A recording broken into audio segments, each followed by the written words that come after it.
afternoon, ladies and gentlemen. My name is Jordan Wan. I'm the sales manager for Pelicano, an award-winning developer of 50 years. And it gives me great pleasure to be the MC for this afternoon. And I'm definitely excited to hear what our experts have to say about the property market this afternoon. So it gives me great pleasure to introduce our panel moderator, Rob Flux, for this afternoon. So having purchased his first property at age 18, Rob is now a full-time developer, educator, and mentor to over 700 mum and dad investors. And this is through his property development network. So Rob, I'll now hand the mic over to you. And if there's any questions during the panel discussion, I just ask you to just put your hand up and we'll direct you, and then to ask it at the centre of the room. Okay, Rob, so hand it over to you. Thank you, Jordan. As Jordan said, my name's Rob Flux. I'm the Director of Property Developer Network. We actually have a network of over 1,800 people Australia-wide, 800 of which are here in Brisbane. It's very much a community of novice mum and dad developers, I guess going through the process of small-scale subdivisions and the like. So very pertinent to this particular group. It gives me great pleasure to introduce today our panel members. So first and foremost, we have Brisbane's Lord Mayor Graham Quirk. With an extensive career in local government, the Lord Mayor has been in charge of infrastructure and finance portfolios, delivering many key projects over the City of Brisbane. His vision saw cross-country tunnels and bridges fast-tracked, easing congestion and increasing capacity for future growth. Second person I've got is Dr. Andrew Wilson. He's the Chief Economist of My Housing Australia. Dr. Wilson specialises in housing market analysis and writes regularly for a number of print and online media. He has a PhD and Masters in Research in Housing Market Economics and has held the research positions in industry, academia and government. Next we have Michael Korogiannis, a property developer, finance advisor and managing director of both Tea Tree Estate and Embrace Capital. Michael is a multidisciplinary professional with a broad knowledge of financial markets and capital raising. He has a strong interest in providing high-performing alternative investment options and has recently released an investment prospectus for his Tea Tree Estate project. Last but not least, we have Russell Sparke, Solicitor and Managing Director of Sparke Legal. Russell has over 25 years in property and conveyancing, commercial, business and vendor finance. It does say while everyone takes a seat, so that's really not going to work. So if you can please welcome our panellists for this evening, that would be fantastic.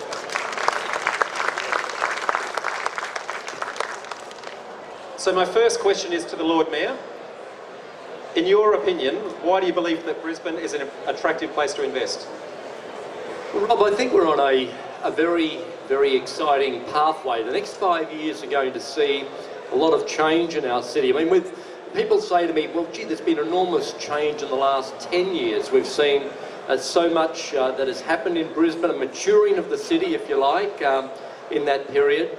And I think the next 5 years is going to be the excitement stretch. So we've got developments like Queen's Wharf that are happening. You've got the Howard Smith Wharves placemaking opportunity down there, the missing section of the river, as I call it, the missing link. Then you've got things like the Brisbane Airport second runway, which is going to give us a greater capacity as an airport than the Hong Kong airport or the Singapore airport. That's not widely known in our city. Now, we're not talking about having more flights than those places, but we have a greater capacity and we have no curfew in our city, and we're seeing more and more direct flights coming to Brisbane, which is again opening up exciting new opportunities, whether it's international education, tourism, investment in our city. And when you couple those things with the planned, particularly public transport build around Cross River Rail, Brisbane Metro, we are going to see some very significant changes over that 5-year horizon. And I think all of this is good for investors because the other reality is we've got about 1,300 people a month arriving in the city of Brisbane. That's not the greater Brisbane area, or it's not southeast Queensland, that's just within the city of Brisbane bounds. So all of these things are adding up to, I think, a great opportunity for investors. Excellent, thank you, Lord Mayor. My next question is for Dr. Andrew Wilson.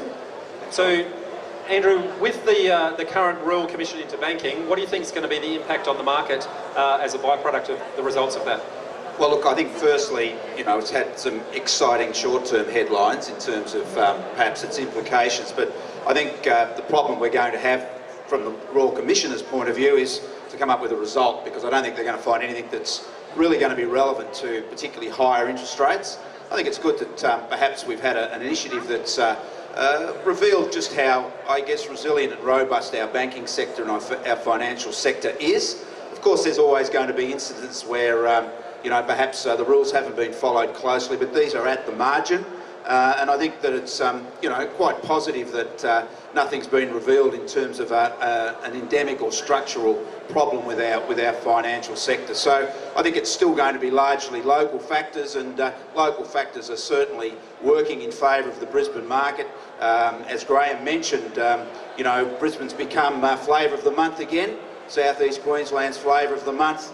Net migration numbers are the strongest they've been since 2005. Interstate migration now is the strongest since 2005, and clearly ahead of any of the other states. And in fact, New South Wales is losing people at a net rate similar to what Queensland is gaining them. And I don't think we'd be terribly surprised, given all those affordability advantages, particularly in the Brisbane market, and lifestyle and a growing economy. So ticking a lot of boxes, and I wouldn't be too worried about the Royal Commission. Rob? Excellent, thank you, Andrew, appreciate that. Next question is for Michael Korogiannis.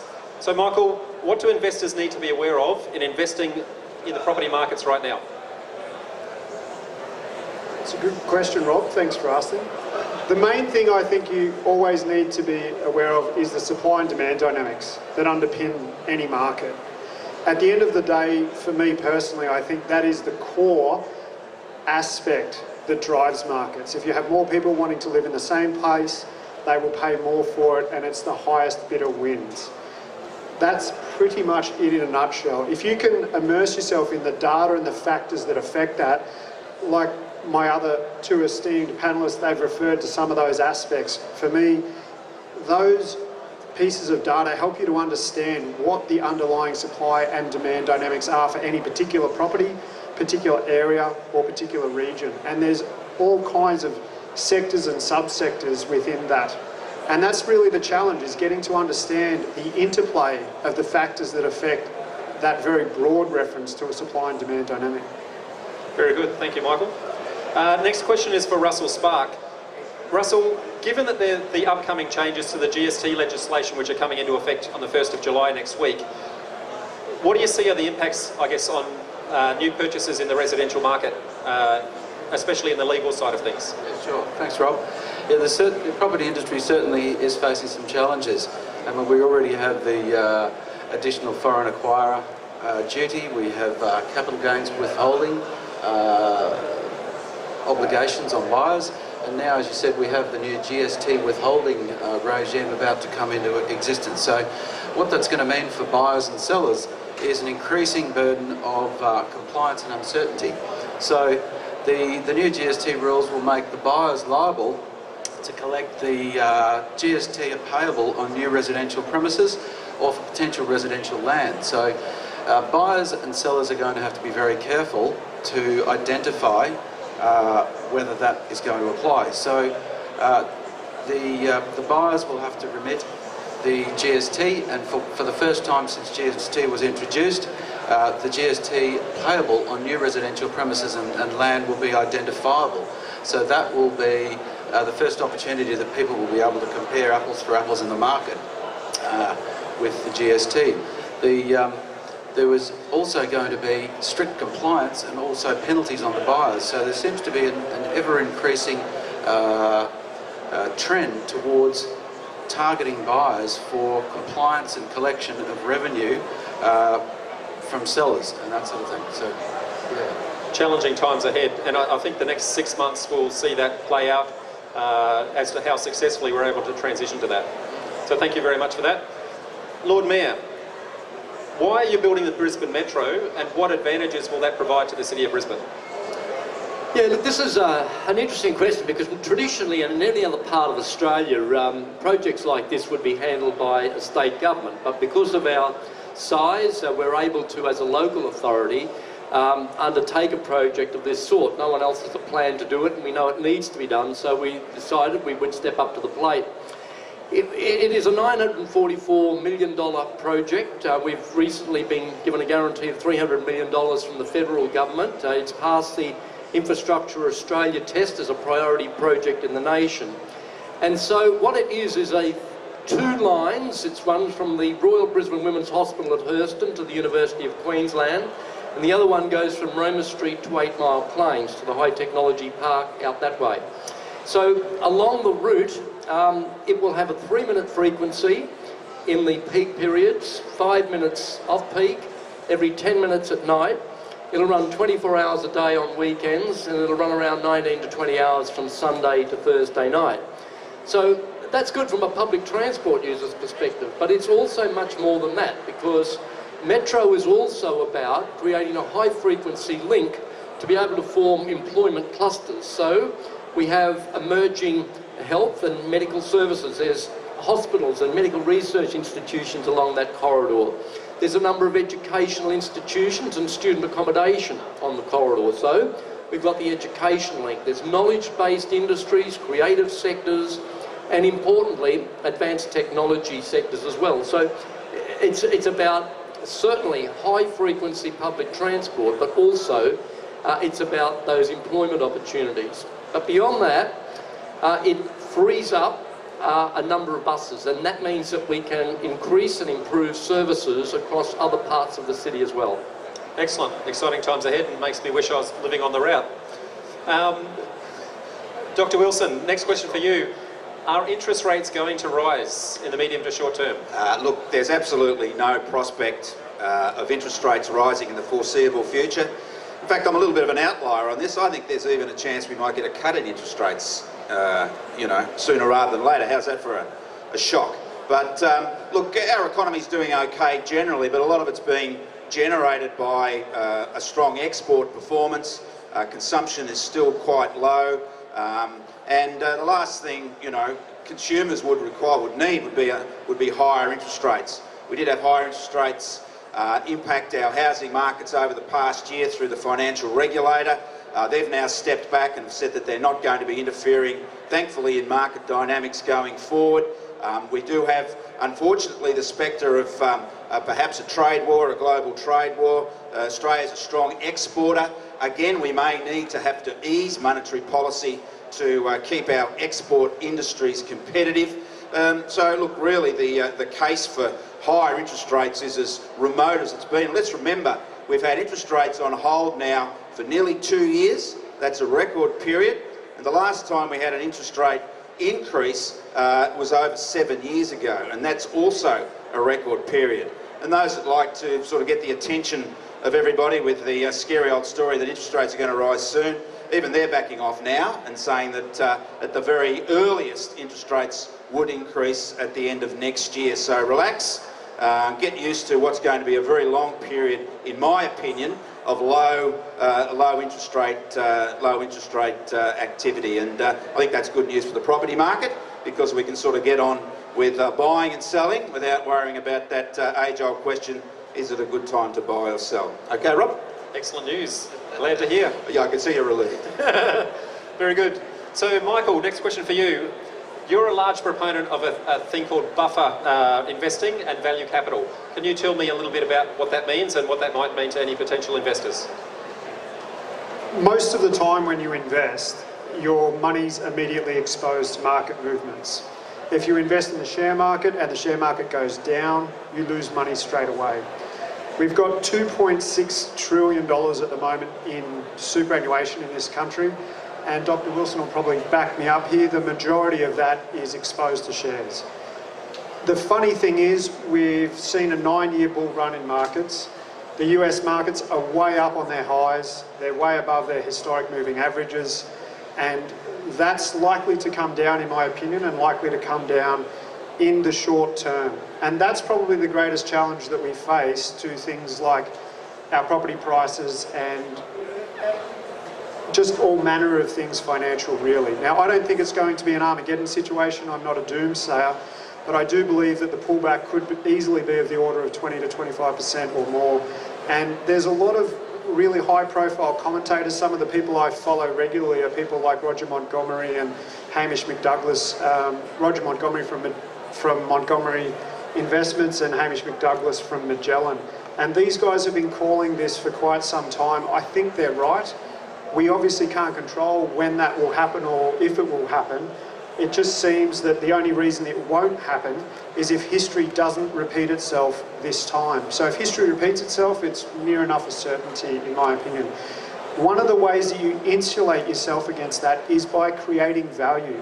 The old buy and hold approaches, buy and hold stocks and hope, buy and hold property and hope, lock you into market cycles, and there's nothing you can do to control those market cycles.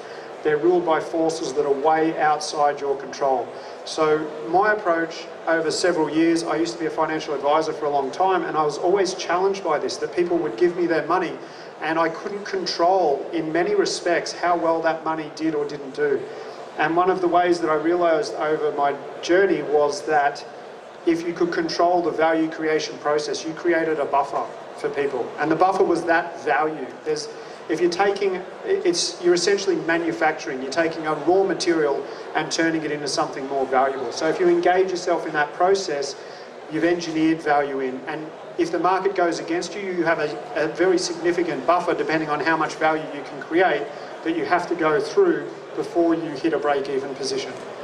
Excellent. Thank you. Appreciate that. Next question for Russell. Again, back on that controversial GST withholding tax. What do you see are the implications with regards to the conveyancing and settlement process, particularly on people at an event like this, where looking at a lot of buy and hold type scenarios, some impacts in the settlement and conveyancing? Certainly.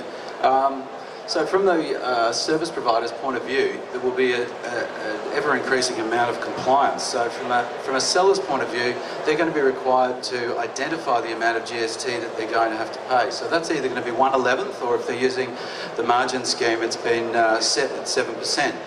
I've seen the new amendments that are proposed to the REIQ contract that's coming out on the 1st of July. Those declarations will be in there, and the sellers and buyers will also have to warrant that those things are true. The GST regime will not apply to commercial properties. It won't apply to options, but it will apply to potential residential land, but not where it's being bought by, say, a developer or a building contractor that's registered for GST and is also buying it for a creditable purpose, which is, say, building houses or townhouses in the ordinary course of their business. So from a buyer's point of view, what they're going to have to do under the new contract is lodge forms with the ATO. First of all, they're going to have to lodge all the details of the seller and the buyer, and they'll obtain lodgement reference numbers and payment reference numbers, and they also have to notify the ATO of the date of settlement. They have to then give those forms to the seller, and then the seller has to, if they haven't already done so, before settlement, identify the amount of GST that the buyer will have to pay. Then the regime around settlement will be, the contract, the legislation actually states that the payment has to be made to the Deputy Commissioner of Taxation, but the new contract will state that the buyer has to draw a cheque payable and hand that over to the seller and direct the seller to pay that to the Commissioner. So once that's paid, the buyer will be relieved of having to pay that amount of money, and the seller will get a credit when they put their BAS in. So from the seller's point of view, there's going to be a hole in their cash flow, particularly if they've got quarterly BASs and they do a settlement, and they might have had the opportunity to have the benefit of that GST until they had to pay their BAS. That money will no longer be available to them.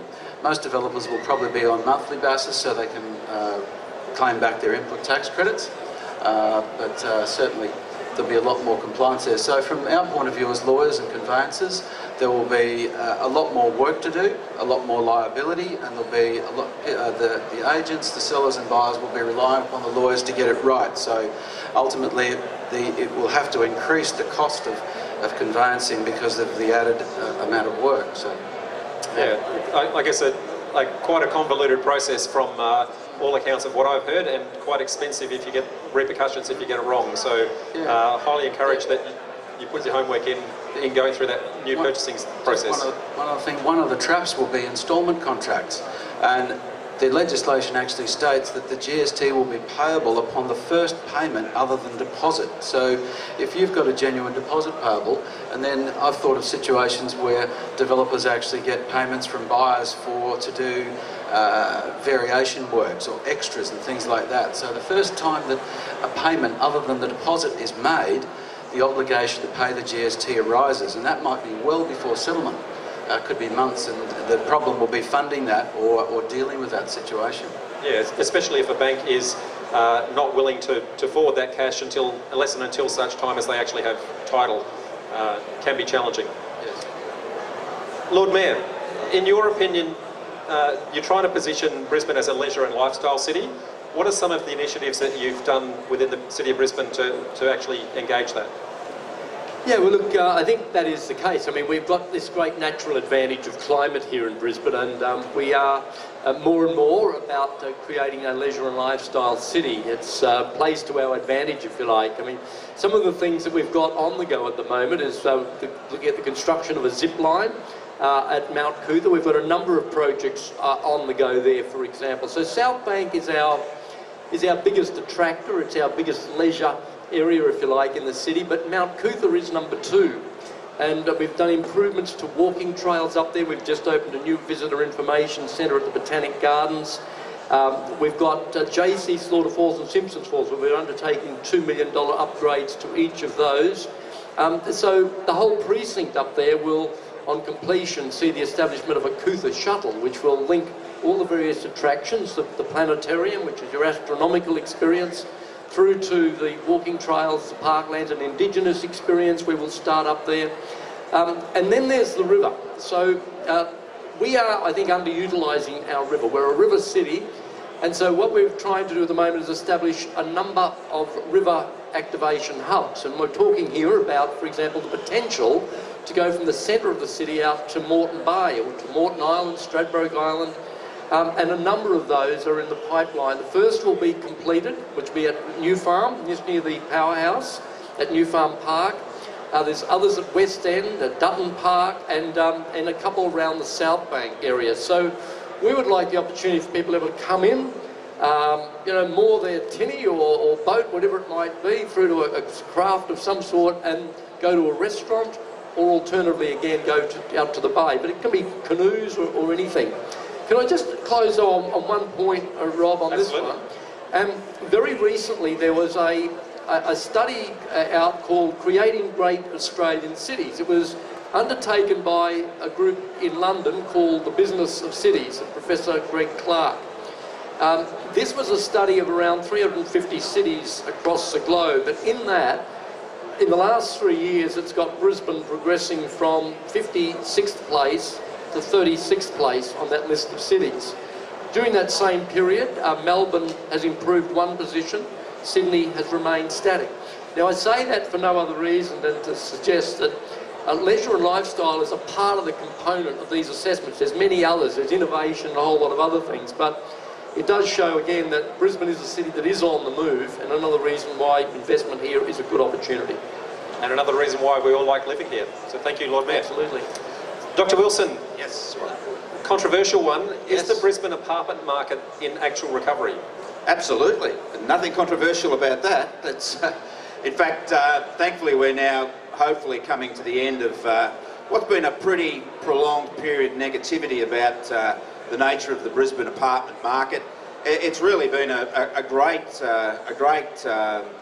factor in revitalising the Brisbane economy. I mean, we all seem to gravitate towards the headline of, well, we built too many apartments, there's going to be an apartment glut and prices are going to fall and it's the end of life as we know it, etc, etc. But our good friends in the media, well, you know, we don't want to blame them. I guess we blame those that have sort of fueled those sort of ridiculous headlines. And you know, Brisbane did have a tough time 3 or 4 years ago, end of the mining boom and other factors, and it's the apartment boom that's continued to see the Brisbane economy ticking over. And the news is very positive in terms of the apartment market at the moment.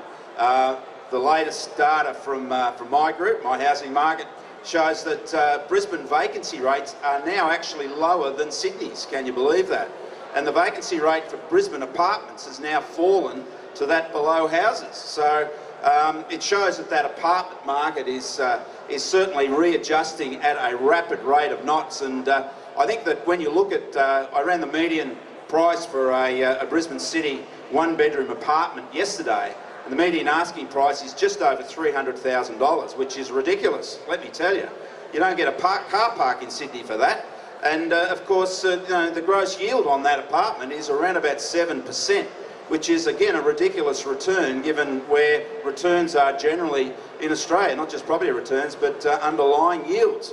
And I think that that's why we're seeing, you know, a renewed interest, not just in owner-occupiers, but also investors in the Brisbane apartment market. And those yields at 5, 6, 7% really do scream that this is an undervalued product. And I think you'll see prices growth. We're seeing it now start to revitalise in that apartment market. And the interesting thing, of course, is that we've seen the peak of that boom, that there's fewer apartments will be coming into the market over the next 2 or 3 years. And, you know, with a surging population and other factors such as Airbnb soaking up existing supply, it only means that, yes, those yields will come down because prices will be rising. So you can relax, Rob. The oversupply genie is well and truly back in the bottle.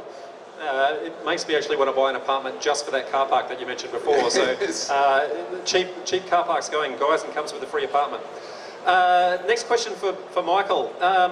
Why are you doing your latest development out at Ipswich? Geez, the truth is I wouldn't know where to start about that. It's Queensland's fastest growing city. It's set to remain so for the next 18 years, according to the Queensland Statisticians Office. It's only half an hour to Brisbane and it's very affordable. And you can get a house and land out there, 4-bed, 2-bath, 2-car, still for the low 400s. And whilst there's a lot of things about Ipswich that people don't know, I find as I go around talking to people about what we're doing, you can mention the words Ipswich and you can mention the word Goodna, and sometimes people snarl a little bit. Or I grew up on the Gold Coast in a place called Currumbin, and next door to me was Palm Beach, and it was famous for having the largest Department of Social Security, as it was called way back, and the largest Centrelink, I think, in that whole region. And it had a lot of drugs and a lot of crime and a lot of this kind of thing, comparatively speaking. And today, as we speak, it's $3 million to buy an apartment on the beach there. And I think the same thing, Matutsik came out recently, and on the 1st of May, he wrote one of his missives where he was calling Ipswich the next Parramatta. And it's closer to Brisbane than Parramatta. There's just the infrastructure spending out there, there's just so much going on. I really have to keep this short and just talk generally about it, because otherwise I'd be here all day. Yeah, South East Queensland as a region is growing at a great rate of knots. So I think South East Queensland regional plans predicted 2 million people over the next 25 years in and around the entire South East Queensland. So I think we're all going to benefit from that over time. So Russell, for yourself, as a property law specialist, if you had a magic wand, what would be the one law that you'd want to change that would make all of our lives a lot simpler? Well, I hate to say it, but it's the new one just about to be enacted on the 1st of July with the GST withholding, because that's going to create an enormous amount of uncertainty and an extra burden. The biggest trap there and the biggest sting in the tail for that one is that the buyer can't rely upon the seller's declarations as to whether they should withhold tax. So if the seller gets it wrong or falsely represents that that an amount should not be withheld, the buyer is still responsible for that GST withholding tax as a penalty for the similar amount. So, I mean, we're already collecting the transfer duty, we're collecting the capital gains tax, and now we're collecting the GST. So, I mean, if we could turn the tide on the burden of being tax collectors and having the buyer being focused on as a tax collector, that would be the one thing that I would change. I think we're all in agreement with that one. Yes, see a lot of heads nodding. Lord Mayor, back to yourself. I mentioned the South East Queensland Regional Plan a moment ago. With that 2 million people coming in over the next 25 years, the SEQRP have actually said that they're looking for a set of products called the missing middle, which is a set of products that don't necessarily exist across the market in the different councils. So things like Fonzie flats, granny flats, duplexes, etc. So what are some of the initiatives that Brisbane City Council are doing in that regard? Yeah, this is an interesting question, Rob, because the regional plan correctly predicts what our population growth will be over the coming period through to 2041. But equally, what is important is as we have that growth, we also need to make sure we take our population with us on that journey. And we've been out recently with a fairly comprehensive discussion piece with Brisbane people. It was called Plan Your Brisbane. We had an interaction with around just under 250,000 people in our city. We saw about 140,000 people actually give us some feedback of one form or another. And we've come up with this document. It's a Brisbane's Future Blueprint. It's a reflection of what people want us to do in the coming period of time. So as we grow, what are the things that people want preserved in the city to make sure our lifestyle, our livability, if you like, our character as a city is retained? Now, when we talk about the missing middle, there are certainly some opportunities that are there already. So we have, for example, you can have up to 80 square metres without a development application, providing it's within 20 metres of the existing dwelling. But there is the condition that it has to be occupied by a family member. I don't think we're going to see any sweeping changes in the direction that the regional plan suggests when it comes to things like Fonzie Flats or those other types of arrangements. The people of Brisbane have spoken fairly loudly and clearly to us as a council as to how they want the city to progress. And there's 40 action points contained in this document which will be rolled out over the next 18 months. So for any investor, I would certainly recommend that you have a look at those. Some of it will be a change in direction. Some of it is a greater reflection on the preservation of character in the city, and also just in terms of suburban amenity. And also things like, for example, what I think we have seen a little bit too much of is repeat design in townhouses and apartments, but particularly townhouses where it looks up row after row looks the same. And what we're going to be doing is setting up a design office so that you get variety within the development, so that you get a good design outcome, better than what we're getting in some developments. And I just reflect on that, and but we will be true to what people of this city have told us they want us to do in terms of the way forward. But having said that, we absolutely will still be keeping up with supply, because supply is very important to the sort of thing Andrew's been talking about. We can only keep affordability in the city. You know, strong growth, yes, but still keep affordability with supply. Excellent, thank you. Dr. Wilson, Yes. With the Gold Coast having just recently finished the Commonwealth Games, a lot of development happening, I guess, going into the Games, where do you see that market sitting right now? Well, look, there's no doubt that a lot of the economic energy that was, I guess, activated through the pre-Games period, infrastructure placement particularly, has now passed its peak. And in a way, a lot of that economic energy is shifting back into Brisbane. I think that the Gold Coast has largely been rediscovered as a destination because of the focus on the Games. But I'm an advocate of I think over the longer term that we're going to see a greater Brisbane entity start to develop, where we'll see particularly the Gold Coast and the greater Brisbane metropolitan area as it exists now starting to merge. I think we're seeing that now, so Graham could start thinking about a broader constituency perhaps. But I think that that's part of the sort of the blending of the two areas, and I think that that's going to be driven again by the surge in demand into Brisbane itself. Will start sort of backward trending into the Gold Coast, and but the Gold Coast has certainly benefited from the Games as a focus. Investors have been into that market, reactivated into that market, but one of the strengths of the Gold Coast has also been its comparative value advantage over northern New South Wales markets. A lot of retirees, a lot of lifestylers have moved from Sydney into Byron, Tweed, these environs, looking for to cash in on their big value appreciation of their homes, and they've been locked out of that. Median house prices in Byron Bay have approached $1 million, and then of course buyers start looking at areas such as Coolangatta and Surfers Paradise as being tremendously prospective advantages compared to those northern New South Wales markets. And I think that'll continue to attract particularly that leisure and retiree buyer into the Gold Coast market. But of course tourism is important. There's growing interest in the Gold Coast from Chinese international particularly.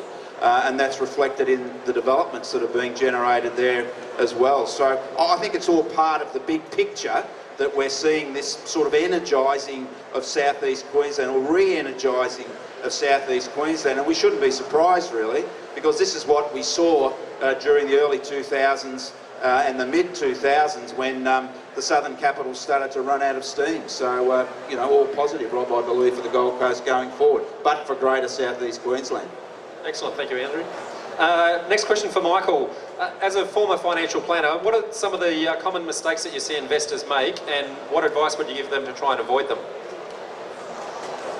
Thanks, Rob. There's a lot, and I guess the most common mistake I see people make is they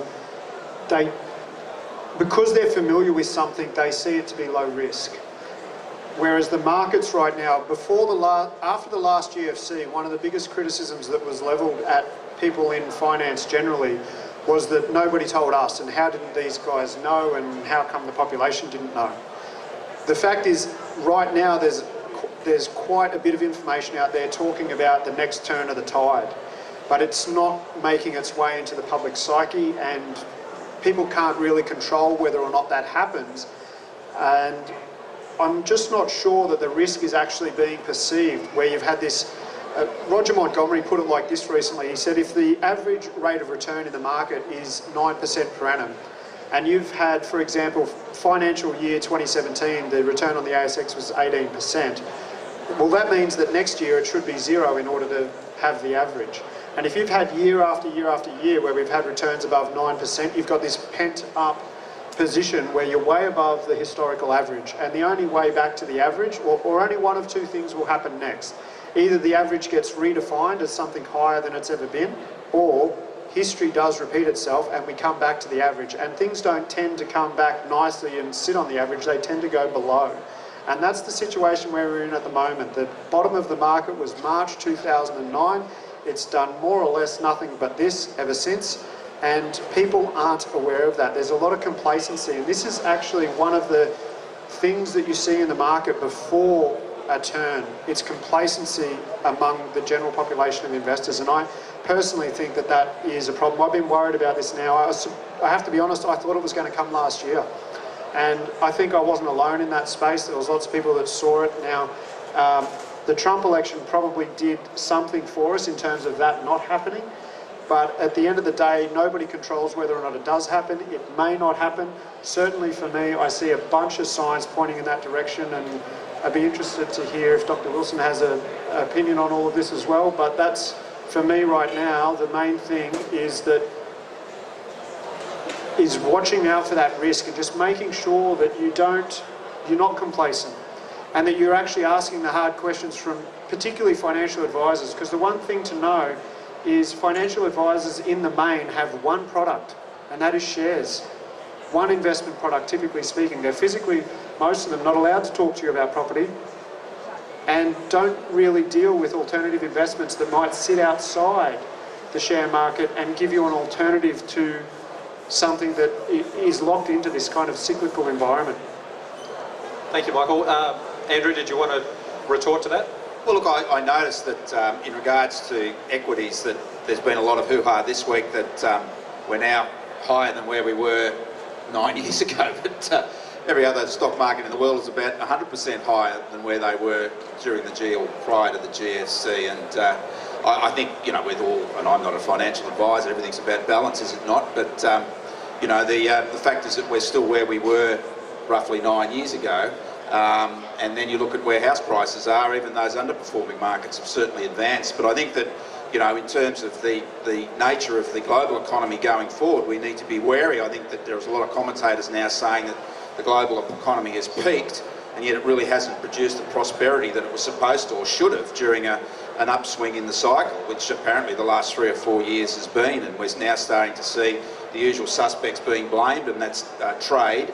And tariffs are now being, from the US at least, put on, a number of goods, and that will, have counter action from other countries, and on we go. But protectionism is not a surprise, given that we just don't have the sort of prosperity environment that that we're used to in an upswing in an economic cycle. But at the end of the day, I guess it brings us back to bricks and mortar and safe as houses. Really, I think low interest rates and low incomes growth means more and more people will start to look at being, property owners and property investors, and I think that's becomes even more of a truism than what it's been in the past. And I'm not a Sparke for the property market, I'm just a research economist. So everything I say hopefully is validated with facts and analysis. And but as I said, I think that more and more the asset class of property is looking like a safe haven in what is a very uncertain outlook in the global economy.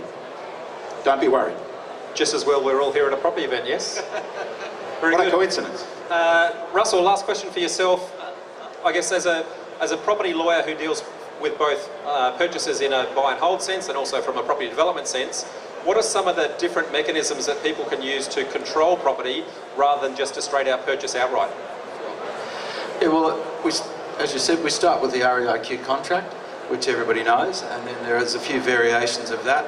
But you get the more complex contracts, which are the off-the-plan contracts. They can sometimes be a couple of hundred pages. They've got very extensive disclosure documentation. It's very important to read those carefully and see what you're buying. So if you're looking at buying investment stock, it probably will be off the plan if it's new. The developers also, since the last round of amendments, they can actually take 20% deposits as well.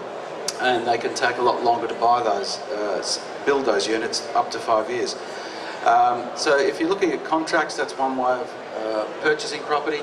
The other thing that is used by people to control property, of course, is options. And the reason they use options is as a cash flow mechanism, whereby you can delay the imposition of transfer duty until a later date for up to the length of the call option or the put option. It could be 12 months or so. You can also use an option to nominate a buyer. So for a lot of investors and developers, they don't know who or what the final purchasing entity will be. That can be for a number of reasons. They might have just stumbled across a property and they need to put their foot on it with a contract. So you can use an option to do that if you can negotiate that with the seller. And that will allow you time to incorporate entities, maybe trusts, get together with other money partners and that sort of thing. And then once you've finally decided on the entity that will be the purchaser, you can nominate that entity and it can be the buyer. The other thing you can do if you purchase a property using an option is you can sell the entire option. So you can walk away, and as long as the option's structured correctly, you won't have any continuing liability. So it might be that you see an opportunity, you purchase the property using an option, and then somebody else comes along and you might on-sell that for 10, 20, 50, 100,000 or whatever you can on-sell that for. The other thing I see a lot of people doing, and I do for my clients, is development and project management style agreements where we're using options, we're using off-the-plan contracts and development management style properties. So it's joint venturing sometimes with owners where they retain the ownership in the property and a third party comes along and controls the property where they go and maybe get the development approvals, operational works, carry out civil works, also get plans of subdivision registered, new titles issued. They then on-sell the property, and the seller is actually the owner of the land is the seller. So in an ordinary property development scenario, a buyer would purchase a property, settle on it, start paying all the imposts with the rates, insurance, pay the transfer duty and then on-sell. Whereas where they're entering into a project or development management arrangement, the seller is kind of like a joint venture partner, and they are the seller of the property and the buyer is really just a facilitator or manager of the whole process. That means that the buyer's not having to pay transfer duty and they're not having to incur a lot of other imposts that normally attach. Vendor finance can be another interesting structure that can be used. I mean, a lot of my a lot of the time my clients have sales and they might not have a buyer that's quite got enough money. Mortgages can be taken, long-term options or instalment contract can be put into place to facilitate the sale of the property, that sort of thing. So essentially just a little bit of creativity on the purchasing side of things to try and enable deals that may or may not be sitting there underneath it with a traditional purchase. I generally tell people to tell me what their goals are, and I'll tell them how to navigate the minefield, and we'll structure things so that to achieve the result. Excellent, thank you very much. Now I'd like to call for some questions from the audience. In order to make this process run a little bit smoothly, we've got the one microphone. What I would ask is that you progress to the microphone, ask your question, and as the panellists respond, if you could kindly make your way to your seat and the next person step up to the microphone. So if anyone has any questions from the audience, now is your time.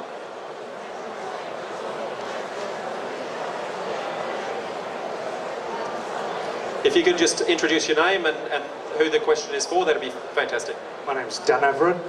Question is for Graham.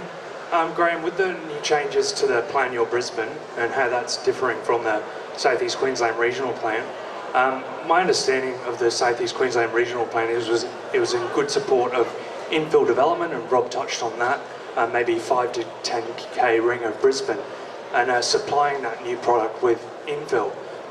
With this new Brisbane plan, that seems to be quite deviating away from that. We've talked on that. So I guess comments to developers out there that are really targeting that infill market, what are we now targeting? Look, there's a real problem and a disconnect in terms of the regional plan in this regard. It's all very easy for a government to sign off on what they want to do. But the reality is that every time those developments start to happen in those character areas, the very first people that'll start objecting will be state ministers and state members of parliament. And they'll leave local councils to hang out to dry. The very people that have signed off on the document. And I made this very clear, which was one of the reasons I wouldn't sign my name, although my photo appeared or name appeared. I think my print name appears, but you won't find my signature in the regional plan, because we were pointing this out at the time that if you're going to have a regional plan, you've all got to stand by it. Now, the local authorities who have the job at the end of the day of planning for growth, we have decided essentially that we're going to do that in conjunction with people. So we will still meet the population targets that are required. We will be building the infrastructure that's needed, and the state government will have to build their significant proportion of that infrastructure as well. But I just say to you that there is a disconnect between what is in the regional plan and what the people of this city want. And at the end of the day, we had a discussion in 2005 and 2006 around how population would progress, and people decided that they wanted us to concentrate on the inner city areas, the transport corridors and around the regional business centres like the Chermsides and the Garden Cities and the like. Now, not much has changed in that regard. So there will be some growth in those middle suburban suburbs, there's no question about that, but it's going to be far better handled, I think, into the future than what it has been. Where we get most of our grief is in some of those middle ring suburbs, right? Now, it's different to what they call the missing middle, but it's often the missing middle stuff, actually, a lot of it will be happening in those what I call middle ring suburbs. So for those that are in the development world, I just think you need to be cautious. We'll be making a number of changes to the city plan around it. What we are saying is that there will be no more units or townhouses in areas that are for single residential dwellings, in other words, low density residential. There will still be opportunity in what's called the low to medium or medium density areas, but again, my advice always is to people, before you go ahead and spend too much money, to come in and have a chat through a pre-lodgement meeting. It's always my advice, so that you can get the groundwork covered, we get an understanding of what you're wanting to do, get agreement around what you're wanting to do, and then proceed from there. And I'd add to that, I guess Council has costs with regards to infrastructure they need to supply, etc., and they're trying to build the city in a way that's actually commercially viable and sustainable in that regard. So growth nodes and transport hubs are really I guess the way where density is going to live. That'd be a correct assessment? Yeah, that's true. And again, that's in line with what, people told us. We had about 60,000 people engaged back in 2005, 2006, and through this most recent process, nothing's really changed in that regard. Excellent. Any further questions from the audience? If you could step towards the microphone, that'd be fantastic. Rob, perhaps we could get people to line up, so if there are questions after this one. Yeah, that'd be fantastic. Hi, my name's Kathy. I help people, homeowners, actually pay off their mortgages by buying their backyards. I'm based in Melbourne, just come up to Queensland now. We're starting a new branch. And your contribution, development contribution fees is quite significant. Is that something that's likely to ever reduce or disappear maybe? Because that's a lot of money for, mums and dads to have to play out. Yeah, well, it is, and but developer contributions are also set essentially by the state. We have some variations within them, but the parameters are largely set by the state. But we've had a drop in income, significant drop in the last year, from about 135 million down to $100 million in revenue. That will probably stay the same next year before it starts to creep upwards again. The revenues that we get out of development infrastructure charges go towards paying for infrastructure. We spend a lot more, obviously, than what we get around infrastructure build. That's what it is designed to do, is to assist with the building of infrastructure so that we don't fall too far behind. Yes, but the homeowners are still paying for a lot of that infrastructure on top of that fee as well. They are, but they're also gaining a benefit. So if they are, obviously making a profit from what they are doing, it is a contribution back to the city towards the, the extra services that might be, and it could be, the more population grows, the more you need by way of everything from swimming pools to a whole range of facilities, libraries, all the sorts of things that a local authority provides. So it does help to cover some of those costs. Okay. Can I just sort of add something? Whereabouts in Melbourne did you come from? I'm based in Park Orchards, but Yeah. I do mainly eastern inner city Melbourne areas. Yeah. How do you reckon the Melbourne infrastructure is meeting its demands at the moment? You're 28,000 for a 2-lot subdivision. Look, my point that's is that huge. I think Brisbane. We don't have that there. Yeah, well, So I think that Brisbane wants to avoid Melbourne, what it's going through, because it's a nightmare now in terms of its, I guess, planned infrastructure meeting its growth, which is extraordinary at the moment. It's really having struggles, and I think the biggest challenge for governments is to be able to get ahead of the curve. And unfortunately, there's always a cost involved in that, but you've got to make a city livable, and there's a balance between... the most livable city I don't again. agree with that. I think it's the most unlivable that's city. I don't know who does the press for them, but they do a really good job. And why are you up here? Well, because the demand's here as That's well. right. Well, that's why, you see. Yeah. I think Yeah, I'm not so- Melbourne born and bred, so I'm allowed Yeah. to say those sort of things. But That's okay. but it is. Look, I think most Melburnians would admit themselves that they're having a terrible problem, particularly with their transport networks, and they're trying to fix it now. But if you do get behind the game, it's very, very difficult. And I think you must try to keep ahead of the game. And of course, there are costs involved in that. But the end result is a much more livable environment. And these things have to take a long-term view. And of course, they have to be paid for. So. And I'm not on Graham's ticket, so it's just my opinion. I'd like to thank you for the question. Thank you. No worries, We do have a thank you. line-up behind you, so thanks. thank you very much. Thank you. Thank you, Rob, and to each of the panellists. We've had very good, astute questions, so I really appreciated that preparation. So my name's Kanalea from Global Impact Group, and this particular question is from Graham. Can you just lift the microphone up? Yeah, thank you. Is That's that better? Perfect. So this particular question is for Graham. Given the CBIC's Brisbane Investment Corporation with $270 million in assets, and given that your commitment in regards to Brisbane as being the new world city in Australia, would love to hear your vision in regards to renewable energy and energy efficiency, in particular in the building property industry market in Brisbane and perhaps a scope to increase that investment with CBIC? Yeah, well, there's a bit of a... Yeah, thank you very much for the question. I mean, CBIC, just to cover off that, is an investment arm for Brisbane. It has a portfolio of around $250 million in assets, and it provides a $20 million dividend approximately to council each year, which essentially allows about 2% of our rates revenue. So that's what it does, and it's not expected to grow much beyond its current status.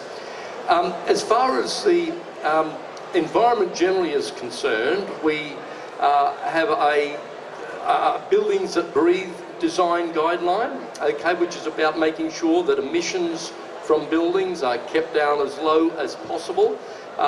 We're about to set up a design, as chief design office in council that will help guide development in many aspects, including some of the more environmentally friendly ways in which buildings can be undertaken. We're seeing more green buildings being built in our city. Part of the plan that I was mentioning earlier, this one encourages rooftop gardens, for example, as a part of it. It doesn't make it compulsory, but it certainly makes it easier in terms of provisions for it, as well as deep planting in facilities. What we want to do, though, also is to see a vegetation natural cover in our city of 40% by 2031. We're currently at around 37.5%, and we're on track to achieve a 40% natural cover by 2031. We're 100% carbon neutral as a city also. Thanks, Graham. Thank you. Excellent, thank you. Any last and final questions for the panel before they run away? I'll take two more, this plus one. Okay. Hello, hi, my name is Jenny Kim. I'm from Iron Fish. We're one of the major sponsors. And I'm just wondering, yeah, it's really exciting to know that Brisbane City is growing. We can see so much infrastructures being, being invested, and it's really exciting phase of Southeast Queensland, especially Brisbane's growth. But I'm just wondering, in terms of transport and traffic jams and stuff, we have beautiful Brisbane River, and you emphasize that we should utilize it. But why we don't have enough bridges? Enough bridges? Well, Jenny, it's a good question. I mean, what we have done as a council is to build a number of tunnels in the city. Bridges have become increasingly difficult around the connections. In many respects, development has meant that it's very difficult now to build bridges. So, Bulimba through to, Nudgee Road, for example, there's now a cruise ship terminal at the other end. So, historically, these things are becoming more and more difficult to do. So, what we have seen is, as I say, a number of tunnels that have been built in the city. Legacy Way, Clem 7. We did build the Go-Between Bridge, of course. Before you saw all that growth in West End and that precinct around South Brisbane, we got ahead of the game. We built the Go-Between Bridge. We put infrastructure, both sewerage and water supply infrastructure under the bridge to create greater capacity for that growth. So, look, you will see more that will come about, but they will tend to be more likely to be not traffic bridges, but it could be a combination of bus, cycling, pedestrian bridges, such as the Eleanor Chanel Bridge we built from Dutton Park to the University of Queensland. So I think that the horse is almost bolted in terms of the number of additional vehicular bridges that we can put in. But that said, where we have to focus our attention in the future is around public transport. And Andrew was mentioning earlier about this linkage of the area around Southeast Queensland. I mean, the Southeast Queensland Council of Mayors that I chair have a vision to have high-speed rail from the Sunshine Coast to Brisbane, Brisbane to the Gold Coast, and ultimately west to Toowoomba. We often hear the saying about 30-minute cities. In other words, be able to get transportation and movement around the city within 30 minutes. But we're working on the 3/4-hour region. We think we can do that, and that's part of the reason why we're looking at a Olympic Games bid at the moment. We're in full feasibility around that, because that is about creating potential opportunities for a lot of infrastructure build that our city and our region otherwise would not achieve. I'll buy tickets to that. So thank you for your question. Might just make this the last question, so any other volunteers?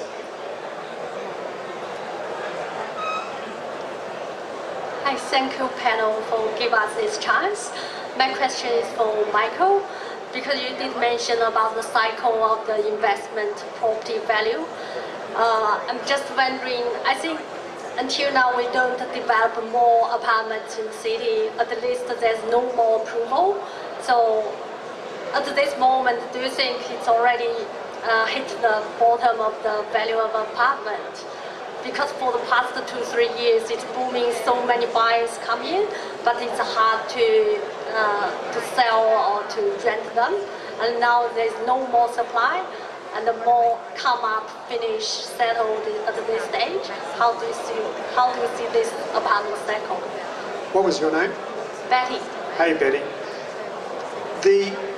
It is just a supply and demand dynamic at the end of the day, and I think Brisbane has a very well known oversupply at the moment, and we're seeing that in the price growth. And Dr. Wilson, I agree with his point about you will see that flush out of the market. So it just depends on, and I'm not an expert on the amount of supply that we have in the Brisbane market at the moment in apartments. That's not my space, so Dr. Wilson may have another opinion on it, but this was something that certainly was on my radar for a long time before it occurred. And it was out there in the financial press and in other places that there was a lot of supply coming online in Brisbane. Some of the commentators, like the ones I mentioned before, were talking about it years out from the date. So what's going to happen next in the Brisbane apartment space will depend on how much supply there is, and it will depend, I think, also, like any market, on what the overall economy is doing around that. So I do see that we're primed for... Look, when you have an event like, say, a GFC type event, what you see is everything falls. It doesn't matter. And the way the supply and demand dynamic plays into that is you have less money around. So you shrink a market or you shrink world markets by 50%, the supply of money dries up, people just have less money to pay for things. And it tends to be the top end that suffers the most for that. The bottom end, there's something of a flaw there. And so the bottom end of the market doesn't tend to lose as much as the top. And that's all I can really say to you. There could certainly be a collection of factors which means that the market doesn't rebound. But I'll probably hand this one to Dr. Wilson because he seems better informed than I am on the specifics of the Brisbane market. Well, look, it's an interesting question, of course, and I think that there's something become a bit of a hobby horse of mine. And I think the biggest restriction we have to development, which always used to be local factors such as not in my backyard, particularly for higher density, is now shifting across, and perhaps I should have put this into the question about the Royal Commission, is about what we're seeing is perhaps questionable restrictions on development finance. And a lot of big developers in Sydney and Melbourne are now really pulling their hair out of their heads because they can't get development finance. I think we've got to start having a very serious conversation about, I guess, the modelling that banks do in terms of their decision making on where they decide to allocate finance for development. I think we've got to take that, I guess, process of evaluation away from the finance provider and put it into more of a neutral sphere, which does look at the, I guess, the realism of the reality of underlying supply and demand dynamics, because, you know, banks tend to be more risk averse perhaps in certain conditions than they should be, and we are certainly seeing, you know, a soaking up of apartment developments in Melbourne and Sydney at the moment, and the roadblocks for more development aren't necessarily the legislative roadblocks in terms of planning, but they're actually getting the money to do the development because banks won't lend, even with significant pre-sales. And I think that you know, there is a growing, I guess, trend or conversation happening about taking away that power that banks have for providing development finance, you know, without having some realistic assessments. I was going to say, with the panel's permission, I wouldn't mind weighing in on that one myself. So I think you've got a set of unique dynamics. So first of all, in 2014 in July, we had a new city plan come out. And when that comes in, it comes in with a projected 20-year growth pattern. And so all of the developers go, fantastic, we've just been rezoned, let's build that 20 years worth of capacity right now. Would that be a fair assessment? And then what happens is everyone goes and gets their DA approvals done, thinking that they can make $1 squillion, and then commercial reality sets in, and there's an oversupply of approvals, but not necessarily the actual construction of product. And that's because the dynamics of people actually buying dictate whether or not developers can afford to build. So yes, there's an oversupply of approvals, but whether or not there's an oversupply of actual product is probably a different question. That's very true, Rob. So just very quickly, so of every application that's approved by council, it's only about 50% of all applications actually have a commencement. So, but certainly, can I just say at the top end, and I noticed there was a question from Ironfish earlier, I know your clients as Area Property Group, for example, they, at the top end of the unit market, the resales have been very, very strong. They've been recording something like 20, 30, 40% improvements in price on resale. So at the quality end, it's been extremely good. But you know, I mean, again, any oversupply that might be mooted out there is quickly being absorbed. The market will slow down if there is oversupply, and it'll catch up very, very quickly. So the worst thing that people can do in these situations is to panic sell. It does pay to hold until that market gets stronger again.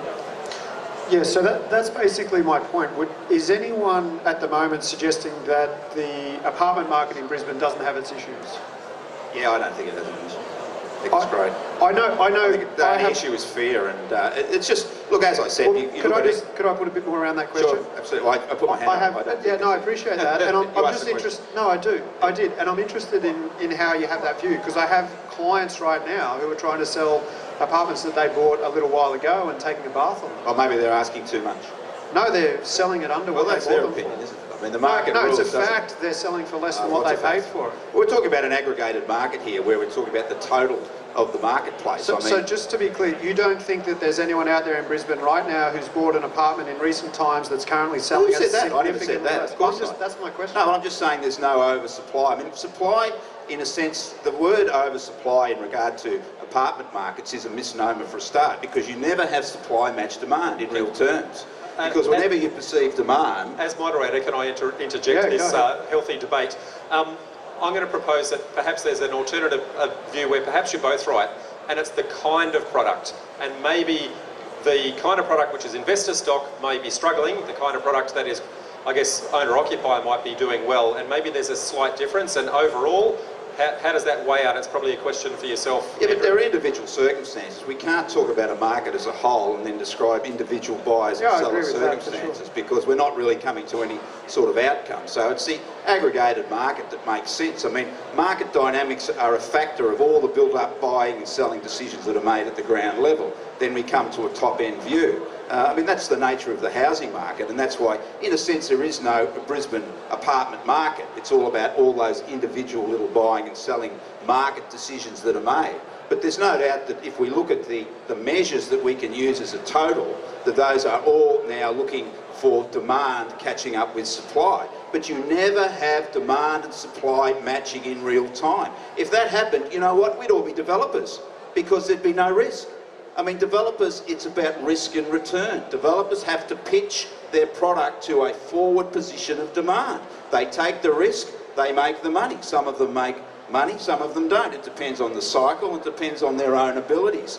At the moment, there's no doubt that after a record period of apartment market development in Brisbane, the back end has fallen away, demand is rising, and it's soaking up the market. So those developers, those buyers and sellers that have come in perhaps at the bottom of the cycle, you know, are obviously in a position where they're not reaping the rewards perhaps that they wanted to. But it's a long-term game anyway, is it not?